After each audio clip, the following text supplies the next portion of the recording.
So this project, we were planning to put a new project for PET recycling in Ethiopia, and we could not find the waste. The waste was not available. Your father was working as a businessman in Ethiopia. Yeah. So what was the experience like? Logistics is very expensive in Ethiopia. There's a lot of raw material available outside of Addis, but getting it into Addis is a big problem. We were, just the other day, we were talking with the Oromia government and Oromia EPA, and we showed them that, see, the value of waste that just 20% of your state is generating is almost $70 million USD. This is a very labor-intensive practice. Yeah. It has been a very labor-intensive practice, and now we are bringing this technology into it. ሰላም እንደምሰነበታችሁ አዲሱ ደረሰነኝ ከራይዝ አዲስ ፖድካስት ዛሬ ይዤላችሁ የመጣሁት እንግዳ ትንሽ ለየት ይላል። ኦፍ ኮርስ ለየት የሚለው በመተሰራው ስራ አይደለም። ዩካን የተባለ መተግበሪያን ኢትዮጵያ ውስጥ አስተዋውቃለች። ግን ይሄኛው ኤፒሶድ ለየት የሚያደርገው በእንግሊዘኛ የሚካሄድና ከዛ በአማርኛ ተተርጉሞ የሚቀርብ ነው የሚሆነው። ሶ በዛ ደረጃ ተመልካቾቻችን ትንሽ ግራ እንዳትጋቡ ለማለት ያክል ነው። So Nihar, thank you very much for coming. Thanks Aidul, thanks for calling me. So Nihar and I actually know each other very well. I would say very well now. Yeah. We've been working for almost 3 months. Exactly. Yeah. So we have been working on the Ukan project for I think more than 3 months now. Yeah. And that's how I came to learn about Ukan and the incredible job that you have been doing so far. And through that process, I also have learned a little bit about you. But for the sake of our audience, I'm just going to ask you to introduce yourself. This is not for me. Yeah, okay. So I'm Nihar, and I'm the founder of Ukan. So basically it's a platform we have built for buying and selling waste online. We have built an exchange for waste so that we can recover more resources directly from the source and make sure more gets recycled. Our ultimate aim is to make sure there are no landfills, make sure nothing enters the environment, no waste enters the environment. So that is why we built this platform. Yeah. I have been working on this for almost 7 years now, and in 2003 we finally came out with this app and this platform which we launched last year as a pilot in Addis with the help of the city administration's cleansing management agency, and currently we are working very closely with Oromia EPA. Yes, we are going to talk a lot about Ukan and the problem and the solution, and of course the ambition and the vision behind it. But before that, just where were you born, and what kind of childhood did you have vis-a-vis creating businesses, creating startups and all that, so entrepreneurship side. Yeah. So can you take us through that part of your life as an individual?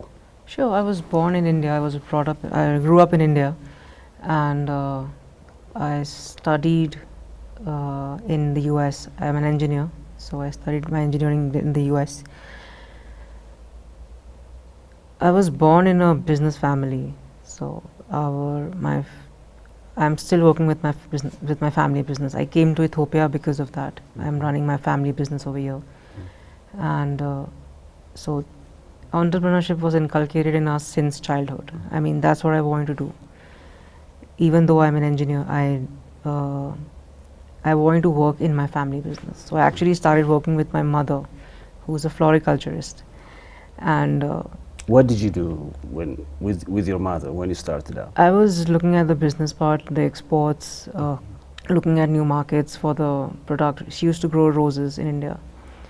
So we came to Ethiopia for a floriculture project, but we have not entered floriculture, we have entered all other businesses.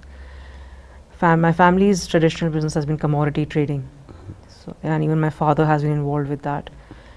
But I'm more into manufacturing. I prefer manufacturing, growing, agriculture.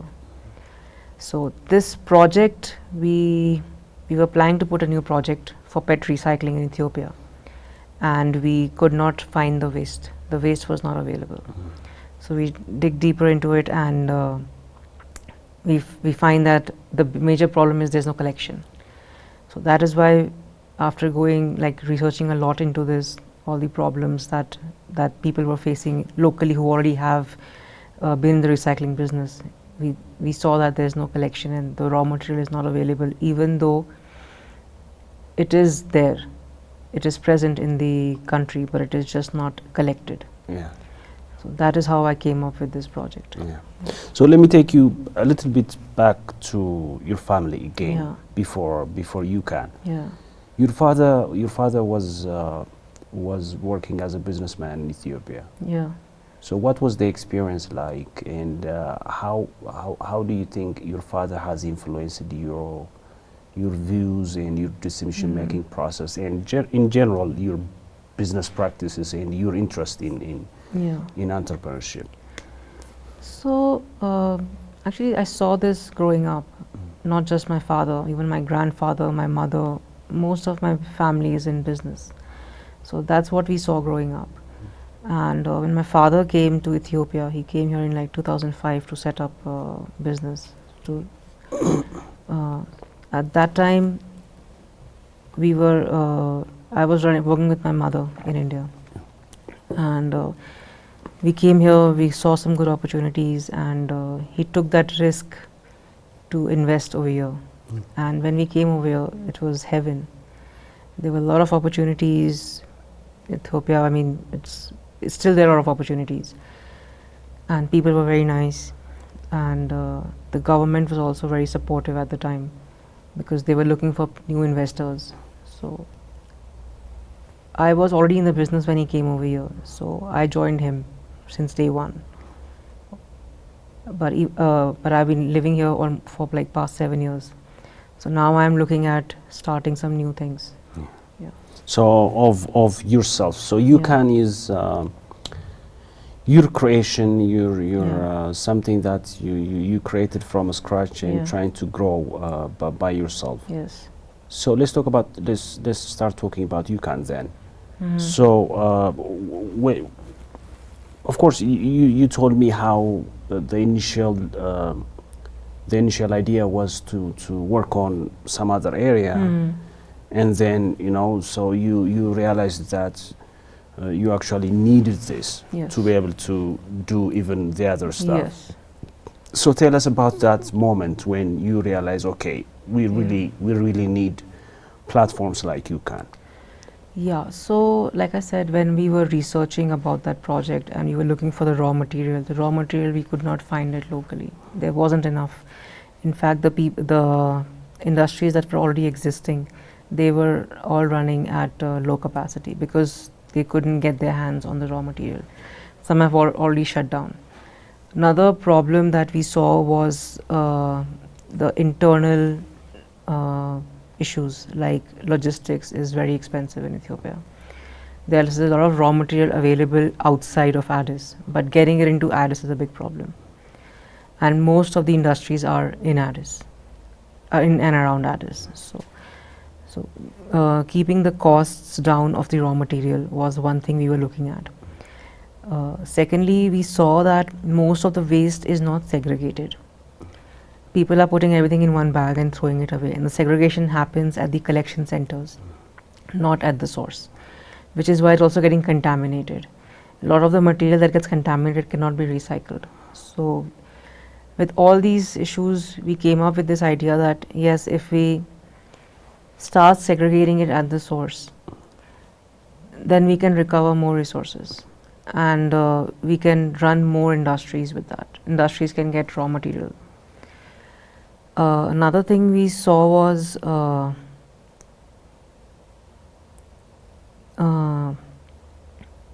we saw that people did not have the resources for the collection. There was not enough waste collection happening. Even today, there's not happening much. I mean, in a city as big as Addis Ababa, there are some areas that collection happens twice in a week or sometimes once in a week. In a city as big as this, collection should happen every day. Of course. but it is not happening. There are certain areas that collect some days, certain areas that collect some days. It should happen every day. So we wanted to make sure that that is because if the waste is going to stay too long at residence, at these places where we cannot manage it very well, the quality will be affected. That gets affected when everything gets mixed. And yes. like I said, there's no segregation happening. Yes. Yeah. There are now, because of there's some awareness and people are paying the collectors, they are all collecting the PET bottles. But there are other things that they should be segregating, like paper, like glass. It should not be mixed together. So right now, if you go to see a landfill, you see all waste mixed together, especially plastic packets, the fistel that they call it over here. So that is like highly polluting. And most of the waste is just lying out in the sun. It's getting exposed to the sun, so it is not environmentally friendly. So that is why we want to make sure that the waste gets collected on time, and it's segregated and clean, uncontaminated waste, so that we can give it to the recycling companies for recycling and reusing. Another thing, that the whole reason behind putting a value to that waste was, we want people to start thinking. Today, if I tell somebody just segregate your waste, they'll be like, why should I do it? It's not my job. Generally, that's the attitude of people. And that is everywhere, not just in Ethiopia. It is worldwide. Most developed nations also don't do it. So, like I said, I grew up in India. So, in India, we never throw our newspapers away. I've been seeing that since I was a little kid. Nobody throws the newspaper away. It's all collected. At the end of the month or whenever it's enough, it goes to the paper scrap dealer and they pay you a small amount for it. Now that small amount probably makes no difference to anybody. For the amount you are paying for the paper, you probably don't get even 10% back. But they are still doing it. Even today it's being done.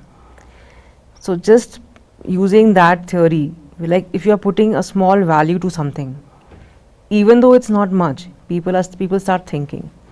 So that is how we are trying to create awareness amongst the people, that this thing has value, don't waste it, and we are giving you a small amount for it if you segregate it.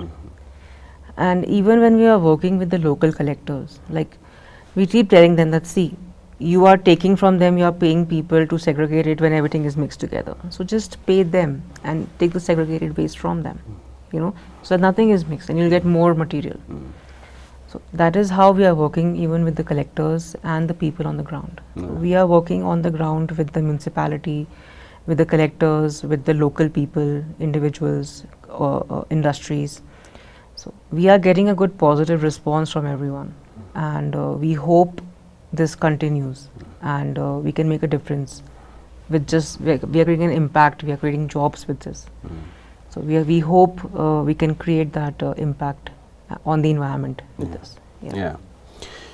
So I love the idea, because this is one of the ideas that focus on efficiency.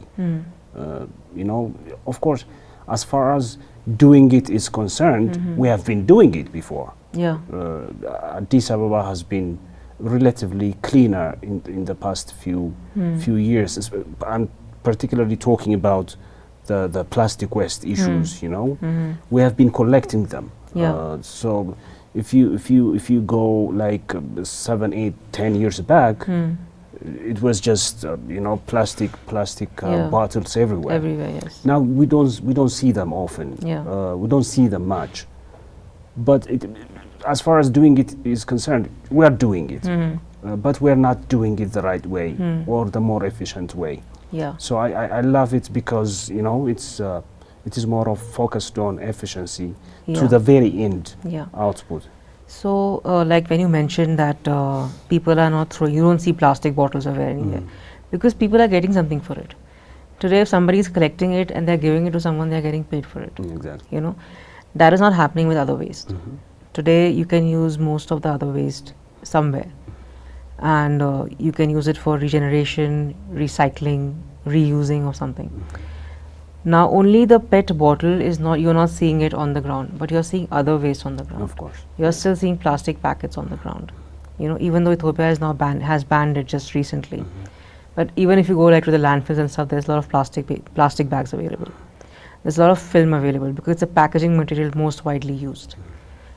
So you cannot get rid of the plastic, but there are ways to reuse them and recycle them. So if it is collected properly, like how people are collecting the bottles right now. Now in the Addis area, the bottles are getting collected. What about the outside? Like I met a company that recycles plastic bottles. They're like, there's so much available in Afar, but there's no way to get it over here. One, reaching them is a problem. Secondly, the transportation logistics cost is way too high. It doesn't make sense to bring it over here. Recycling has to be local. It has to be within like 100 or 200 kilometers radius. It has to be done within that range for it to be feasible. So, but in Ethiopia, most of the industries are based around Addis Ababa, not outside. So today we are wasting all that from Afar or from the southern regions where there's no recycling happening. So we are trying to find ways how we can get those back into Addis, or start something over there and make it feasible to bring it over here. Yes. Yeah. I know this girl, a young woman who launched a startup, which is basically focused on process efficiency. Exactly what you say. Yeah. This is not only true in the waste management sector. Yeah. It is true almost in most sectors. In every manufacturing sector. So the place where you get the raw materials and the place where you are producing the main product is just too far away. Yeah. So she came up with this idea of processing the raw material one step upper. So she introduced a container based processing facilities right after the farms, because farms are where she gets her raw materials. And then she processes it into a very small bottle, at least into the next liquid form. And then she transports that, and she says that's more feasible. It is more feasible. Have you considered that? Yes. Are you looking into That's into exactly what we are trying to do. Okay. Instead of putting the whole recycling plant in that area, we are planning to process it into smaller, into compatible bags, and then supply it. Because right now, if we transport the bottles in one truck, you don't get more than 2 tons, which is very, very low. Very low. Yeah. If we compact it, and if we crush it and we compact it, then we can easily do like 10 to 15 tons easily. So we are trying to do that. It will take some time because reaching those areas is a bit difficult, but it can happen. And if the government supports us, that will be much easier. In this way, you are also creating an income source for the people in those areas. Right now, it's just lying there and people don't have jobs, So this is also creating a job for those people in that area, in the remote areas, and creating a source of income. And helping the environment and the government. Of course, of course. I think that's going to be more interesting. And as much as it is going to be more feasible. So waste and trash are usually seen as a problem, right? Not really some sort of valuable stuff. True. We all think about just getting rid of it, and who cares where. That's how we do it.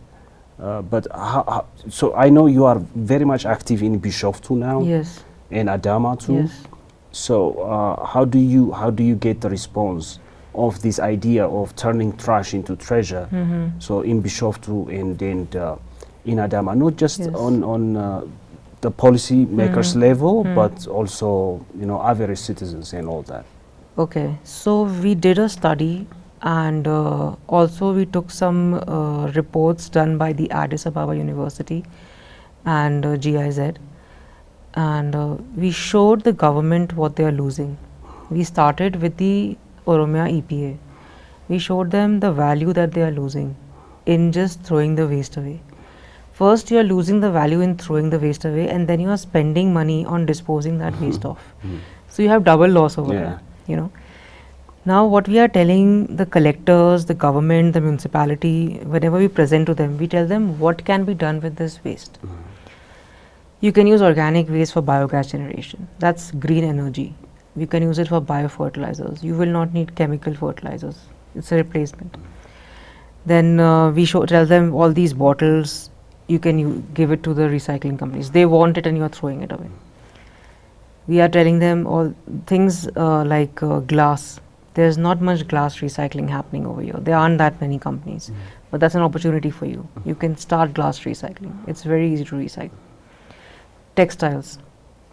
You don't see a lot of textiles thrown away in Ethiopia, but still there is textile waste available. So you can recycle textile waste.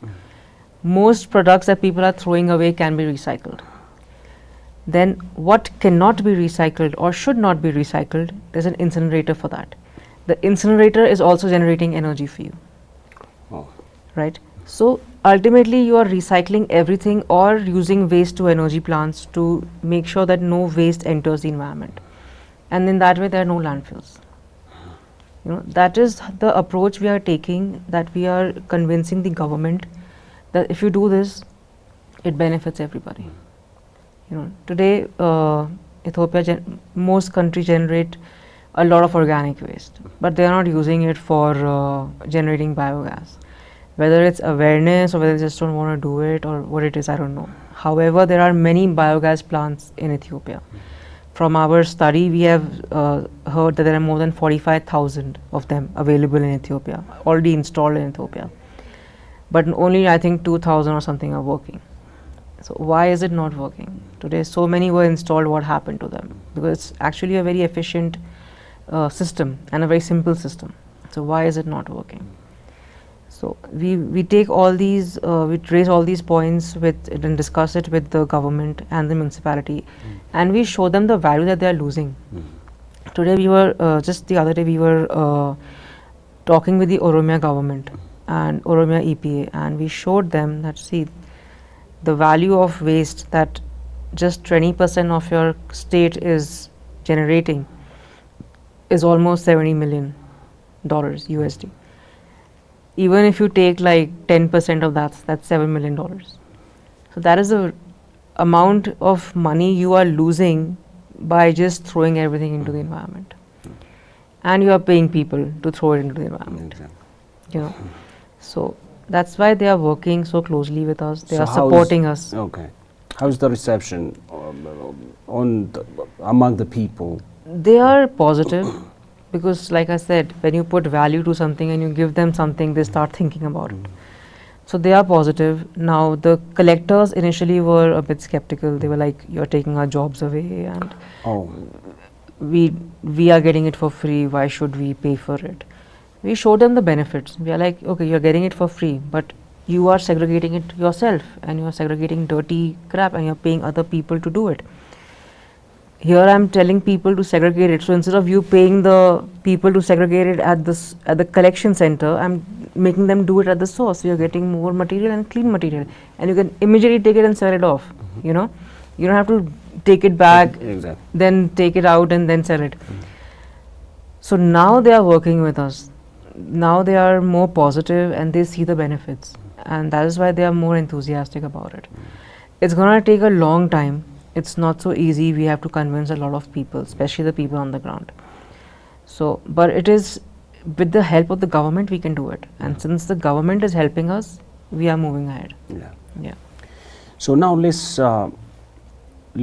bring it down to a more practical level. So, assume my home, my residence, and the kind of waste that I generate. Yeah. So what do we mean by segregation, and what kind of waste are we generating at residence level, and what can we actually do to be able to do it right? Okay. Let's start there. So in your house, most of the waste generated is organic waste. Okay, then there'll be some bottles, sometimes there'll be some paper, sometimes there'll be some glass. Glass, most people give it back to the shopkeeper when they finish it or they replace it. Yeah. Mostly these are the waste that is available in or some medical waste or sanitary waste that is available. So if people can just start segregating their wet waste and the dry waste, and plastic separately, paper separately, and the organic waste separately. That's a start. So in a household it is very easy because you don't have too much of different kinds of waste. You're not throwing your clothes away every day. You are not throwing away metals every day. You're not throwing away your phone every day. Like e-waste is a big recycling opportunity. However, I don't see it happening in Ethiopia. I have not heard of anybody doing e-waste recycling over here. So that's a big opportunity. But you're not throwing your phone away every day. So the only waste you're generating in your house is mostly organic, some plastic and some paper, most of the time. So if you can just segregate that, and if people can collect it separately, you are putting value to paper, you're not throwing it away. You are putting value to plastic, you're not throwing it away. And organic waste, currently there is not organic waste recycling happening. Like there's no processing centers for organic waste, not much. So yes, that gets thrown into the landfill, but our ultimate aim is to make sure that also gets to a place where it can be processed for biogas and biofertilizers.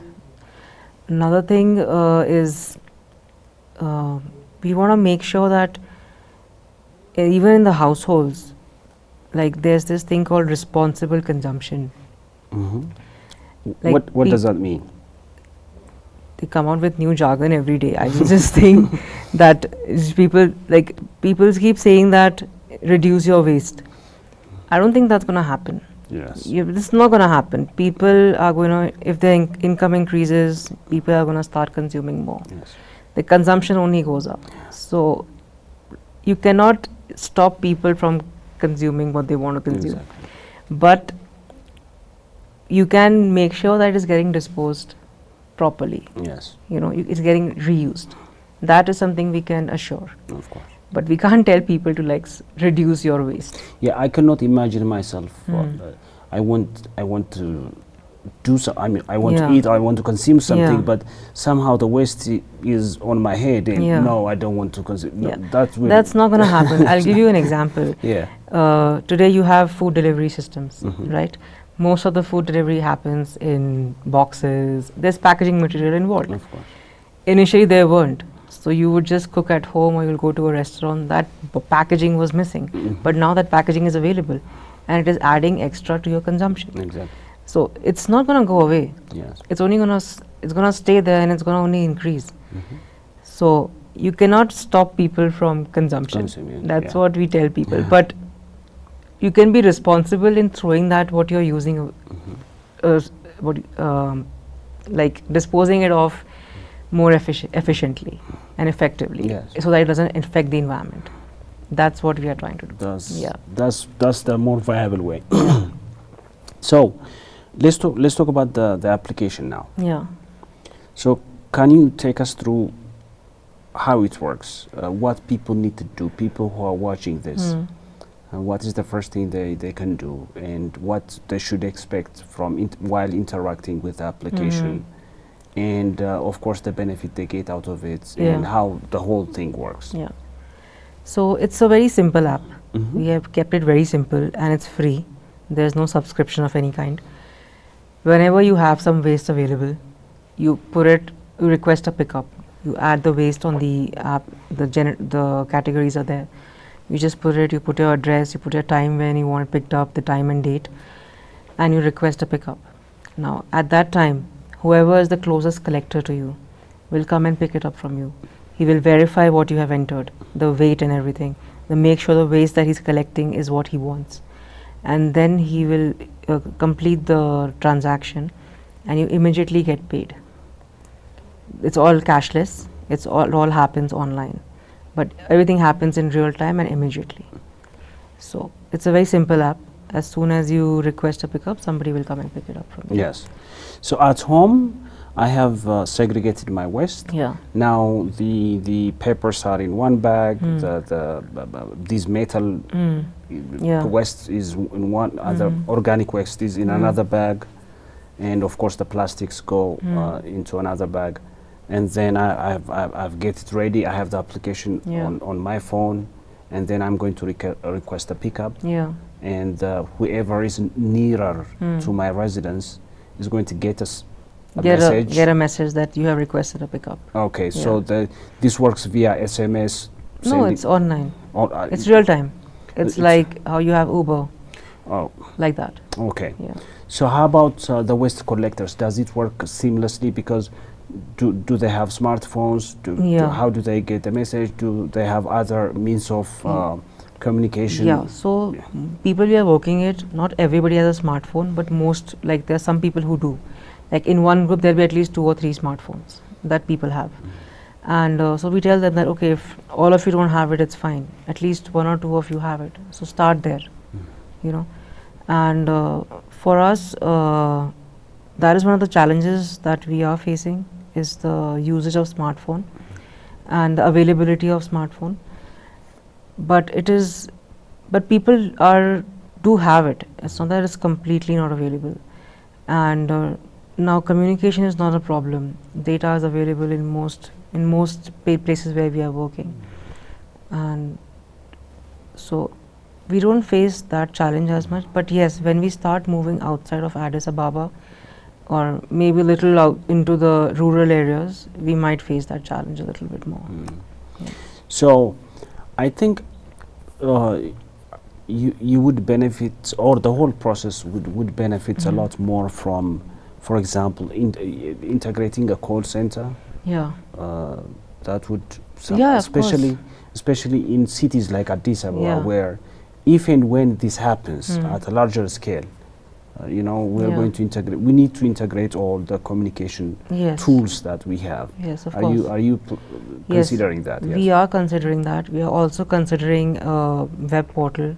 We are also converting this into a web portal, so it will be easier if you don't have the app. Or many times we face this problem that the phone is not compatible. It's a very old phone. It's not compatible with the app. So you can just go on the browser and use it. The same app, you can use it on the browser. So we are in the process of building that also.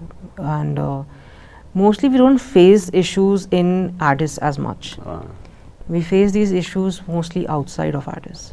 Addis, most people are plugged in. Yeah, they all have smartphones, especially if you see the young generation. Most people have smartphones. The people we are working with, the collectors that we are working with right now in Bishoftu and in Adama, they have smartphones. Also, some of them are quite educated.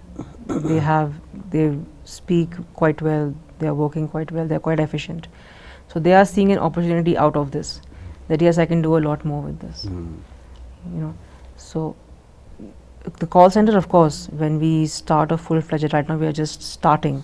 Yes. And call center has to be there for any other queries or any problems that customers or people face or collectors face. So that will be there. But the reason why I brought that up is I can see, especially in cities like Addis Ababa, I can see this best fits to our housemates. Yeah. Even after I started working with you and got to know you about Ukan and everything, I have thought about segregating waste. I've thought about I'm looking at my waste bin every time I go in and go out. Good to know. I am not still doing it yes. Even as aware as I am, I have become these past few months. I'm not doing it, or I'm not doing it so efficiently to be able to sell it. But this works perfectly with our housemates. Yes. Yes. One, because 100 birr, 200 birr, 300 birr, or 500 birr kind of value is a very good value for a housemate. Yes. She could buy her airtime. Yes. She could call her parents. So that's a very good value for a housemate. Yeah. So I'm thinking about making it easier for them to be able to communicate with Ukan and somehow seamlessly work through this, because that would make a lot more sense for them. Yeah. So I have a housemate, and they both have smartphones. Yeah. And most of my staff that I see who I'm working with, almost 90% of them have smartphones, even the laborers that we work with. So, like I said, in Addis Ababa, the area is not a problem. Now, what you mentioned, that yes, it is more beneficial for the housemates. Yes, it is. But then you can also help them. You can put it up, let them segregate it. You can put it up for the pickup, and it just seamlessly goes. The transaction goes seamlessly. Yeah.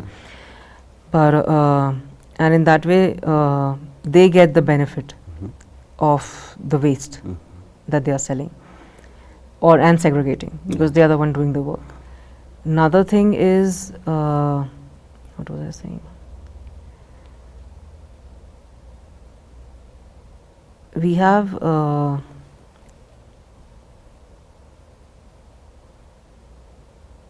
we are trying to, there's another feature in the app with which you can donate it.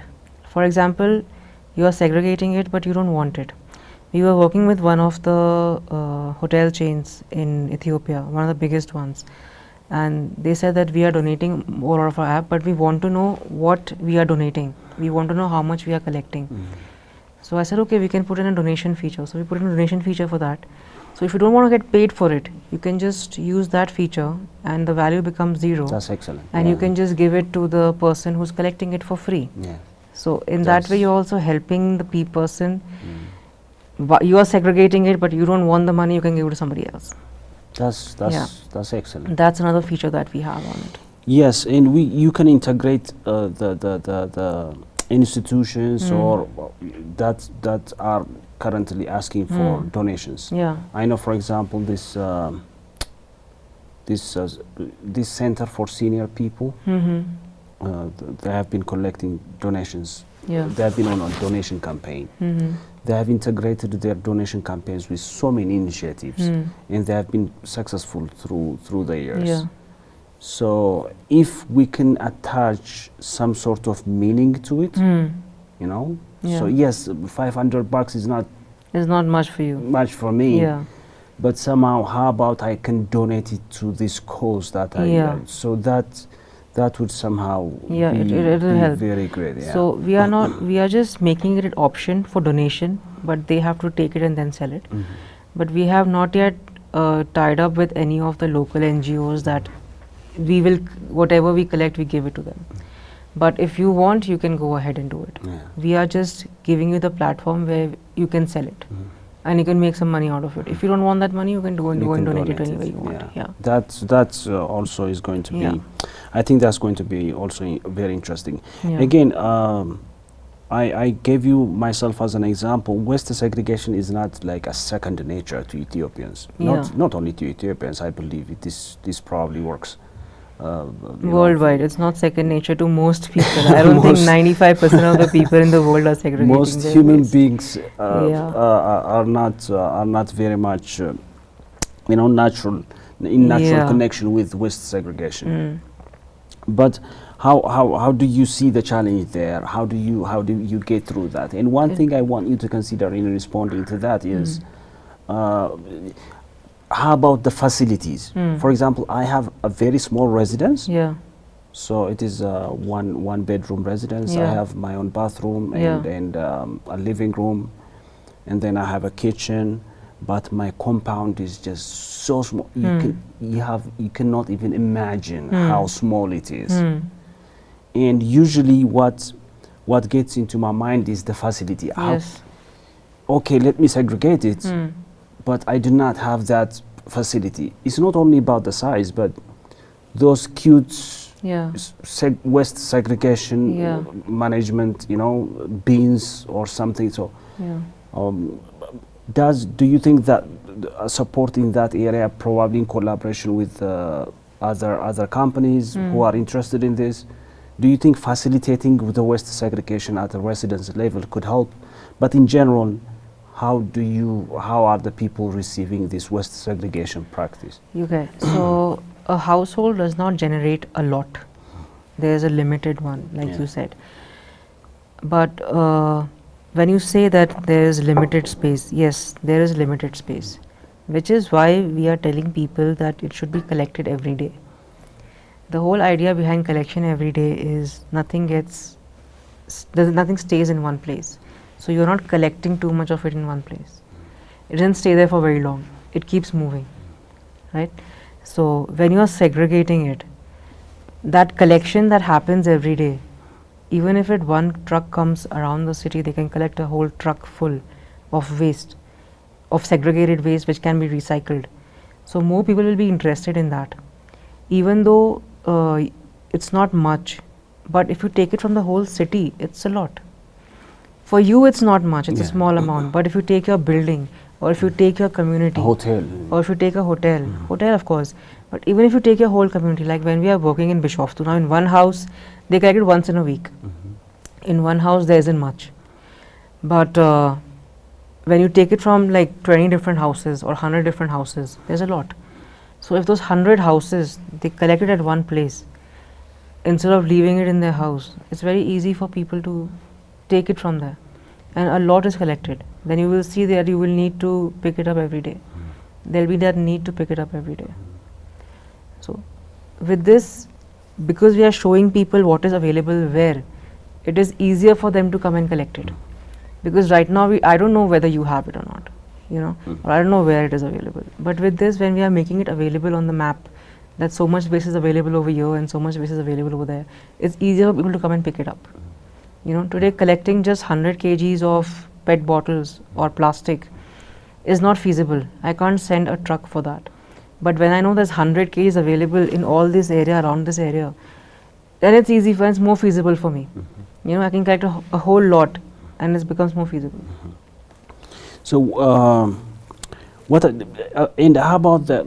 I'm also thinking about a potential collaboration with initiatives, both national, regional and global initiatives that work on the environment and climate change and all that, in providing these tools that would make it easier for waste segregation. So are you considering that? Because if resources make things, make things more efficient, and also usually resources force you to consider things. If I have, for example, a very fancy waste bins, it would be a lot easier. It will be more attractive exactly. for you to segregate it. Exactly. So I know that is going to be a huge investment for you. You cannot do it by yourself. But are you considering potential collaborations with, because people are throwing money on climate change initiatives? But as unfortunate as it sounds, we have not been able to get anything from anybody yet. We got some, we haven't got anything, we are just doing it ourselves right now. And yes, like you said, we have to provide a lot of tools to these people so that they can collect properly and people can start segregating. We have to provide them with the bins. So we are asking people to, we don't need your help, but you can help them. You can donate for the collectors, you can donate like collection bags or bins where it can be collected easily. So we are asking people for that, but we haven't gotten much of a response yet. But hopefully we will, and because we're going to start asking the recycling companies to help us with this, because they're the ones benefiting the most. So if they can help us with the collection tools and the equipment, then it will be great. And some people have shown interest in that. Like we were talking with one PET recycling company last week, and they were very interested, and they offered us a baling machine. They're like, we'll just give it to you. If you have the material and you can provide us with the material, a lot of material, we'll give it to you. So that way people are always willing to help. But when it comes to like funds and climate change investments, we have not gotten anything yet. But it's also, I think I should consider this too. We are going to talk about this in length maybe some other time. Sure. I think there is also a possibility to collaborate with the private sector. There are people who manufacture these bins, but they do not indicate the idea of waste segregation on the bins. For the offices buy these plastic bins, residences buy these plastic bins. But there is nothing that actually inspires you towards the idea of a very small step of, like, for example, having a writing on these bins, like the dry waste here, the wet waste here, or maybe put the plastic here. Very small steps could actually have a significant impact, and we can lobby the private sector on this, people who are manufacturing this. Yes, so we wanted to show them what we are doing before we go to them. Like, I'm also a private sector. We are also a private sector company. We are not an NGO. Of course, yes. And we are not a social enterprise. We are a for-profit private sector company. I think that is one of the reasons we don't get anything from these funds for free. You know, if we were an NGO, it will be much easier for us. But we don't want to be there. We don't want our company to be funded by aid. We want, I think, Africa and the whole world needs to move over the aid economy. Yes. And, you know, start actual investment economy. People should be able to invest. They should see the value that we are giving them and the returns they're going to get.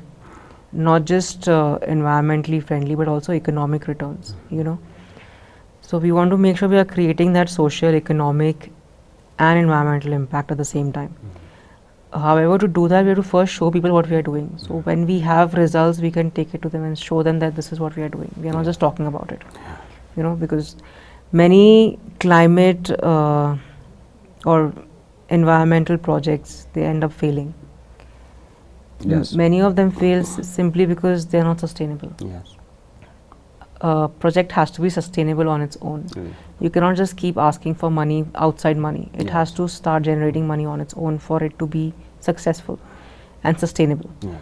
So that's what we are trying to do. We are trying to make sustainability sustainable first and show this to people, and then take advantage of that, what we have already proven to them that this works, and then show them that this is a model that it will be profitable, that will be long time. It won't just shut down tomorrow. Yeah. So because now we are, since we have started working in Bishoftu and Adama, we are seeing people getting more and more interested. Now we can take this to the private sector and we can tell them that yes, we are doing this. So we don't need your help, but if you can help these collectors and these places, or you can put some bins somewhere, donate some bins for them, it will be helpful for us and for them.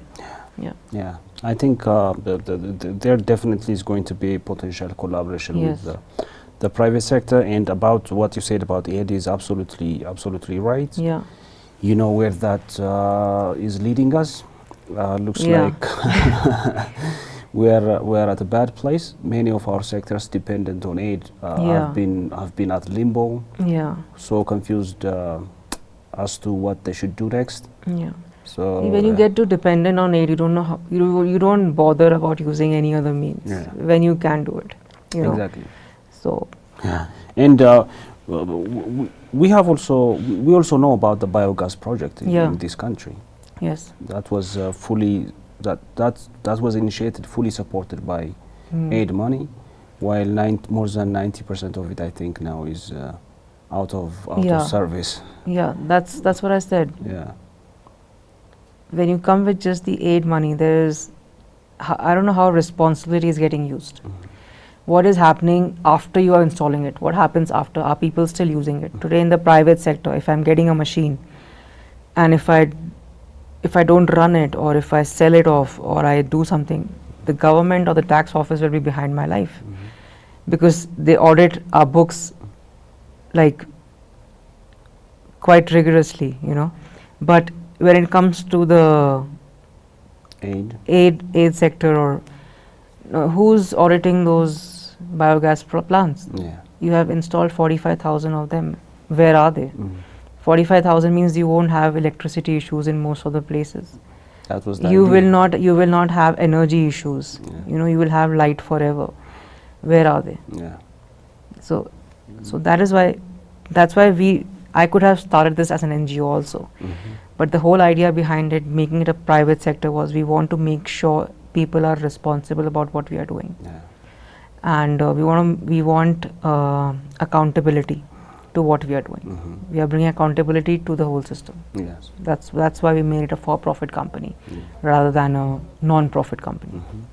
Yes, the biogas issue is that's like a perfect example on how we need to design our business models whenever we want to start something.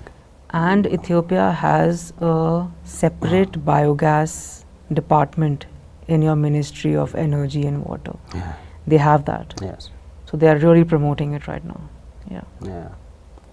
So anyway, this is a very good example to young entrepreneurs Yes. that I have been talking to, that I wanted to create this show for, because designing a product and going after those foundations, trying to get money, and then you get money, and then the money is gone, and then you go to the next one. Yeah. So now startups have there is a very serious complaint that startups have stopped being a private sector and just become the next small NGOs. Yeah. So that is something interesting that people need to consider, right? Yes. Just 2 days back, I met someone who started a small manufacturing unit, and he got some money through one of the aids. So I just was asking him what happened, how's it going. He's like, I spent that money on other things because I had that need, and now I have stopped the project. Yes. So there you go, what you just said. I just experienced it from first hand from someone. Yeah. Yeah. Yeah, and people are just renting a fancy offices right in the middle of the and then the money is gone, and then so that's happening a lot. Yeah. So I think we should learn a lot from that insight that you just gave. I just want to highlight that. So what do you think is the biggest challenge that you have faced so far? I know you are doing great. I know firsthand that you are doing great in Bishoftu and Adama. So what do you think from the things that you have already done, from the engagement with the communities and all that, what do you think is the biggest challenge that you have faced? Spreading awareness and getting people on board is very difficult. See, first we had anybody, whether it's the government, whether it's the people, whether it's the industry, anybody. We started with the government. We showed them what they are losing and what they can gain. First we convinced them. Then we went on the ground. Then we convinced the local municipality that how this is going to help them. Now we are working with the local people. So we are trying to onboard as many people as we can. Convincing them is a big problem because there's no awareness. Like you said, for me waste is waste. I don't think twice about it. Nobody does. It's not just you. Nobody does. Even I didn't. But now when we see what can be done with it or from it, now we are trying to create that awareness amongst people.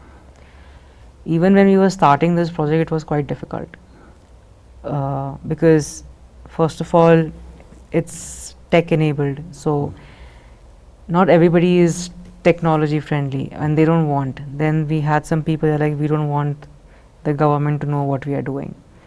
Okay, then we don't want, we are getting it for free, why should we pay for it? So all these problems, challenges we faced, but now those challenges are out.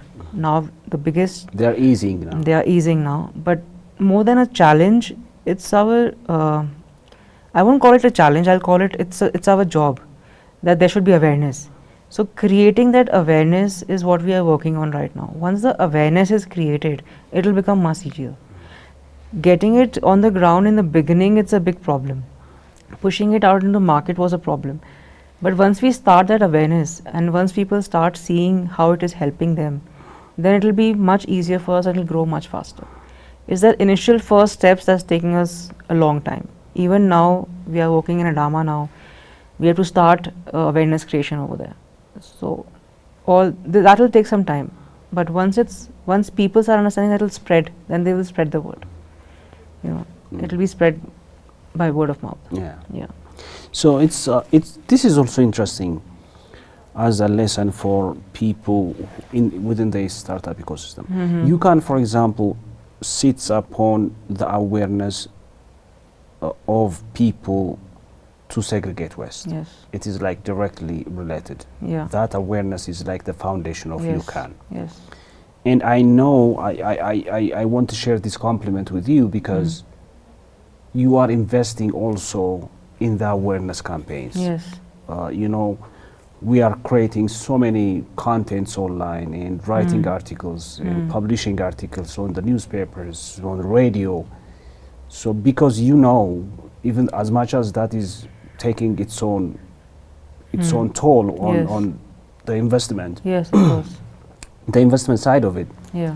You understand Yeah. that this thing will not work unless Yeah. we are going to also invest on Yeah. the awareness. This is not only true for Ukan, it's almost true for every startup, Yeah. but unfortunately people don't want to invest on that Yeah. aspect of it. Yeah. For us, the major investment is awareness creation. First, people have to be aware that what we are doing and what is waste and why it should be segregated. Until unless that awareness doesn't come, our platform has absolutely no use. So that for us, our main job is awareness creation, and fortunately, and we are getting a lot of help from the local municipalities because they have a awareness creation team. Almost all municipalities in Ethiopia have a awareness creation team, so they are helping us to create that awareness. So I would really like to thank them for it. So in that way, yes, we are getting some help, but we need to do more. So now we are running social media campaigns. We are trying to educate the young people, so spread the word. And with that, we are working with what we have. Yeah. It is difficult. It is not easy. Yeah. It is challenging. But yeah, we are doing it. We don't want to stop. Yeah. No, your campaign actually is a very comprehensive. You Yeah. are working with the academia, Yeah. you are working with the government, Yes. and obviously you are trying to take advantage of your own platforms to Yeah. create awareness among the public. Yes. So that's just a very, I am a media relations professional, Yeah. so I do this for life. Yes. So I know how this works, Yeah. and it is very good that you actually are trying to bring every side of it to think about it. Yeah. So, the startups should do that. Hmm. That's what I wanted to highlight here, because we cannot just invest on the product, invest on a very great office, and then sit down and wait. Yeah. So, that's pretty much what we are having, Yeah, what yeah. we are experiencing with many Yeah. startups here. So the sector, the waste management sector, as we know it, has been labor intensive.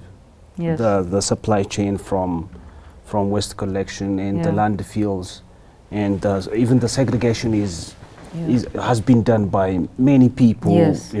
Doing very small things. Of course, trying to be as careful as they could through the process, but this is a very labor intensive practice. It Yeah. has been a very labor intensive practice, and now we are bringing this technology into it. How do you maneuver around that? Because as much as labor intensive it has been, something that you have done for the past many years is just what is normal and what is good. Yeah, so that was one of the challenges we faced when I told you that the collectors were apprehensive that you will take our jobs away. Yes. So we were like, no, we are not to take anybody's jobs over here. We are here to create more jobs. So what you said, it is labor intensive, and people are collecting waste from the landfills and the collection centers. The same people, we want them to work with Ukan and collect the waste from the people instead of collecting it and segregating it from the landfills, and you don't know in what conditions they work in. We want to take them out of that area and put them in the place where the waste is initially collected. So let them take it from there instead of manually picking it up from a whole bunch of it. So this way we are creating a job, we are creating an income source for them, and we are making sure that we buy everything, whatever they are taking, it will get sold. They'll get paid for it immediately. They won't have to wait for it. So this is how we are convincing people that when you work with us, it's more beneficial for you, and you don't and more hygienic. Oh yes. Yes. Yeah. So Sorry, I'd sure. like to add one more thing. Go ahead. There's somebody told me that even small kids collect it from the waste that's thrown away, and even they sell it. So yes, that first of all, we don't want small kids to be doing this, but that is the way it is being done even today. So for that, what we tell them is they should not be the one who should be collecting it, but with this help, their parents are doing it. they are getting money for it, you know. So instead of collecting waste, they'll be able to go to school. That will be like a social benefit in that case. Yes. So the bigger picture is that we are helping get small kids off the streets, you know, and put them in schools and get them educated. Yeah. That's also the social benefit that we're trying impact to. Yeah. So that it's interesting you said that, because that's a perfect bridge to the next question, and also something that I want to highlight on, because I remember I once did this article while I was working for a local business magazine. I once did this article about occupational safety. Yeah. And there is this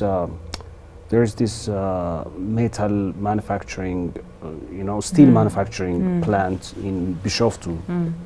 I remember how they told me, because scraps are collected just like the For waste we're most talking steel about. plants, So scraps are collected and sold to the manufacturer. Then they reprocess it into. So that's how it works. And I remember once this kid brought an explosive. He unknowingly someone dumped an explosive into the furnace. Yes. Yeah. No, not the furnace. It didn't even reach there. Okay. So the kid was collecting scraps to sell. Yeah. So the trash was just right there, and then he didn't know. He just picked it up and he exactly gave it. he picked it up and he was just carrying it to the plant, and then it exploded on the way, and the kid got hurt so bad. Yeah. And he was being treated at Balcha Hospital here in Addis Ababa. I remember that story. Okay. And this solution, actually, that's what I want to talk to you about. The next thing is, it is actually a multi-sectoral thing. We love these solutions, right? Yeah. We're developing these solutions. Now, for example, we're talking about occupational safety. We're talking about the environment. We're talking about job creation, because from the very resident level, people could just make money. Yeah. And of course, we are talking about recycling, waste management. So, how do you recognize that complexity, and are you operating upon a strategy that actually recognizes, that we are a solution that's actually working within this complexity? Yes, of course. Yeah. That's a solution we are working on right now. We want to make sure that we create jobs for people, paying jobs. And like I mentioned, we don't want kids to be on the streets collecting the trash. Most people do it because they don't have incomes.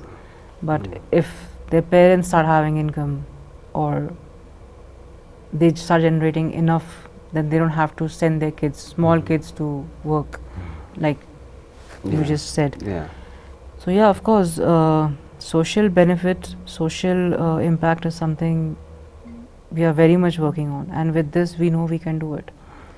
We are trying to create an economy out of waste. So we are making it available as a raw material.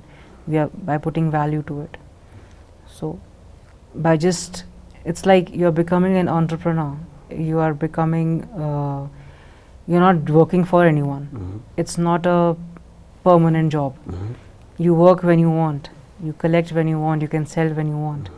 So you have that flexibility. So for women, especially with kids, it's very easy for them to work with this. And we are making sure that it's more hygienic. Yes. You know. If it is segregated, we at least know what is in there. Exactly. That's a good thing. Yeah. Because now we're just throwing our hands into. You don't know what. Yeah. Everything. Yeah. So that's problematic, and I remember that story. So let's talk about that. I don't know how much you are aware of the startup ecosystem in Ethiopia. I'm sorry to say that, because you don't engage in those events and those usually the people we call here. They are on stages. They're on at the hotels at these events and all that. Yeah.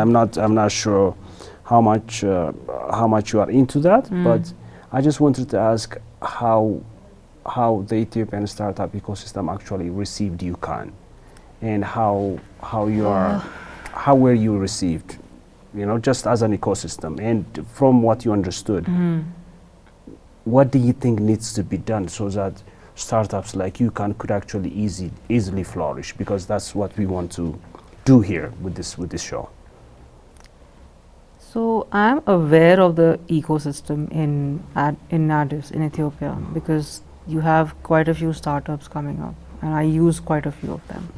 You have Ride, you have Deliver Addis, there are many right now. You have new startups coming up every day. So yes, I am aware, and they are also scaling up. They are now going to other cities as well, moving outside of Addis. One of the challenges that I see is, other than the Addis Ababa area, moving outside is not easy. It's very difficult. Yes. For many reasons. Biggest one being safety. Yes. Of course. Today, if I want to reach a small town in Oromia, about 200 kilometers away, I might not be able to reach there, or I might not want to go there. So the government has to make sure of the safety for its people. That is the most important. Then your country can flourish. Ethiopia will flourish if you can make this country safe, because there is so much opportunity. So yes, I don't participate in a lot of these events. That is what I meant. Yeah, we don't, but we are on the ground. We know what's happening. We are in the country. We can see what's happening. And if the government can make it a little bit more easier for startups to start working, and make their tax laws easier, or give them some incentives, I think more startups will come up over here, because now you have young population, people who want new things, who want to explore new things. So yeah, I think it will flourish even more. Yeah. So as an individual, as an Indian actually, a place where so many startups have flourished, and actually some of them are like the biggest unicorns now, well known all over the planet. So what do you think is the one thing, two things maybe? So what do you think is the one thing that we have to do, whether as a government or an ecosystem or as a startup ourselves? So what do you think is what is working in India and what is not working here? I understand about the safety aspect. No, other than that. The economic aspect also. India has a lot of consumption. Yes. India is a big market. It has more than 1.4 billion people and growing. So that is one thing. And educated. Disposable income, young population. I mean, I think more than 50% of our population is less than 50, or maybe more. I'm not sure of that number. Okay. But we are a young population. We have a very robust economic environment. It is easy for outsiders to come and invest. Today we have a lot of foreign investors. That is missing over here. That is missing in Ethiopia. Today, even when I am trying to get investment for my company and tell them I'm working in Africa, I'm working in Ethiopia, they are not always forthcoming. They have second thoughts. Yes, second thought, or maybe have no thoughts, But that is something that is very advantageous in India, or even China for that matter. Now these are advanced economies, and economically they're doing very well. They're growing. Ethiopia is also growing, but until unless people don't come out, people don't let the investors in, or they don't let themselves in, it will be very difficult. So there has to be some policy changes, or changes in the government, in your banking, in your investment environment, for those people to come in, because until unless that doesn't happen, it will be very difficult for any company to grow. So today, not just the startups. Today my company is in the UK, but we are working over here. So whenever I tell them, any investor, that we are working in Africa and our focus is Africa, because I see the opportunity over here. I've been here for a long time. I see the growth potential, I see the opportunity. They all tell me that yes, you're doing a very good job and we are very happy with what you're doing, but Africa is not in our geography where we invest. So that is the answer that we get most of the time. So yeah, that way it is very difficult, and that is where India is getting the advantage. Yeah. Because it is a safe economic environment. Today when I put my money in, I can also take it out. Yes. That is a bit difficult over here. Yes. That is very difficult. Yeah. I have that young woman I told you about, who's establishing small container factories alongside farms. She once told me she wanted to bring in $30,000 to support her startup, and she just couldn't. So they just told her no. Yeah. Maybe that time investment was not allowed in that sector. Exactly. Yeah.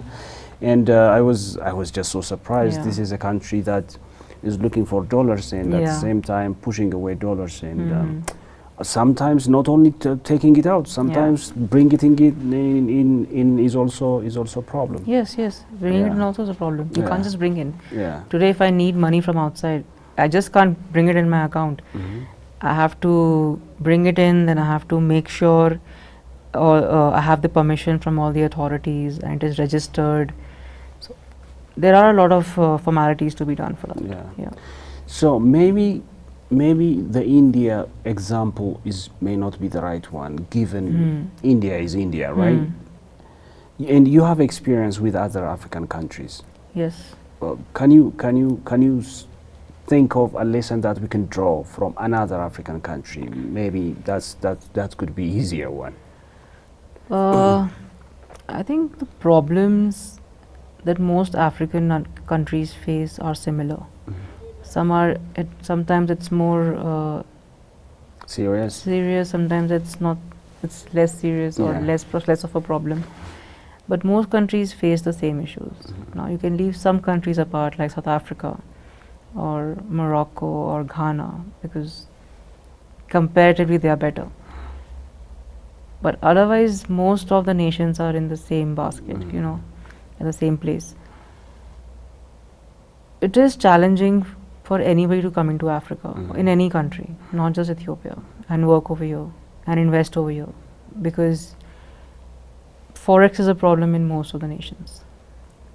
But in some countries, it is easier for you to buy and sell Forex. Ethiopia has a lot of stringent laws. It's not so easy. That's why it's easier, like in Rwanda.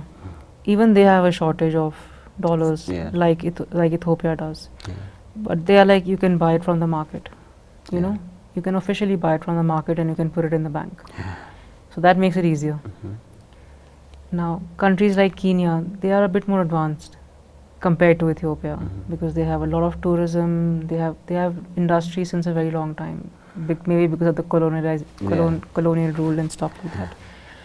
So that can be an advantage for them and a disadvantage for Ethiopia. That's the only thing I'm seeing over here. So the way Kenya and Tanzania have grown and developed, Ethiopia will take some time to get there, unless it opens up its economic sectors. We are trying to do some of those things now. I don't know how carefully we are doing them, but we are trying to do some of the things, some of the opening up. No, they have opened up quite a few sectors. Banking, they want international banks to come in. Trading, they have opened to the foreigners. But still, you're not seeing too many people coming in. Because of the climate. Yes, because of the climate. Also, there has to be policy certainty. There is no. It can change anytime. So until there's no certainty in what we are bringing in what is going to happen, investors will find it very difficult to come in. I have a boss who used to say, investment is like a bird on your fence, and it could just fly away if you sneeze. So you have to make sure everything is quiet for the bird to stay. So, and we have that serious problem. I get that. So for the next 5 years or so, on a national level, on an African level, and maybe on a global level, where do you think you would go? So we started this project with the idea that we are going to take it worldwide, whole of Africa and again worldwide, because we want to connect worldwide waste. Make sure that waste is available everywhere. People are getting the recycled products they need, the material they need. So yes, ultimately our aim is to make sure we are all around the world. But first we want to make sure we are all around Africa. We want to first make Do you it think that will happen in the next 5 years? I hope so, at least not in the whole of Africa, at least in another 10 or 12 neighboring countries. We want to start moving from here to the neighboring countries. So yeah, we hope so. In the next 5 years, we'll be at least in the next 10, 12 countries. Yeah. I definitely hope that would happen, and I wish you all the best. The next thing, I just want to end this on a less serious note. Okay. Which is, we have talked about this when we met at Skylight, where we usually meet. Yeah. I asked you whether you prefer coffee or chai, which is the popular one in India. Both are popular now, but we are mostly tea drinkers. Yeah.